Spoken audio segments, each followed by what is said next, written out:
السلام علیکم ورحمۃ اللہ وبرکاتہ۔ الحمدللہ رب العالمین، اللہم صلی علی محمد وعلی آل محمد۔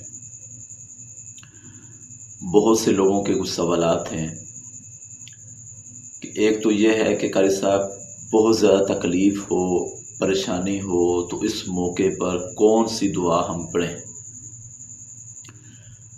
دو دعاؤں کا آپ کے سامنے تذکرہ کرتا ہوں جو کہ ابن ماجہ اور جامعہ ترمذی کے اندر ہیں۔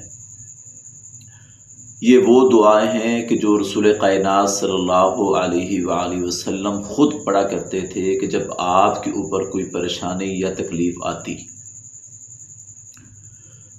پہلی دعا ہے یا حی یا قیوم برحمتک استغیث، اے زندہ اور قائم رہنے والے میں تیری مدد کا طلبگار ہوں۔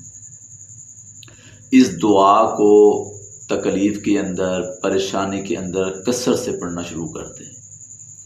اور دوسری دعا ہے اللہ اللہ ربی لا اشرک بہ شیئا، اللہ اللہ اللہ اللہ ربی میرا رب ہے، لا اشرک بہ شیئا، اے مولا میں آپ کی ذات کے ساتھ کسی کو شریک نہیں ٹھہراتا۔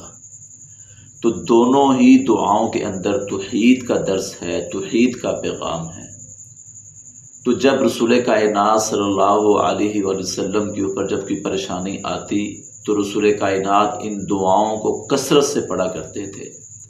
تو جو بھی بھائی پریشان ہیں، تکلیف میں ہیں، تو وہ اللہ کی رحمت سے مایوس مت ہو، ان دونوں دعاؤں کو کثرت سے پڑھنا شروع کر دے، انشاءاللہ اللہ رب العزت اس کی تکلیفوں کو، اس کی پریشانیوں کو، اس کے غموں کو دور کر دیں گے۔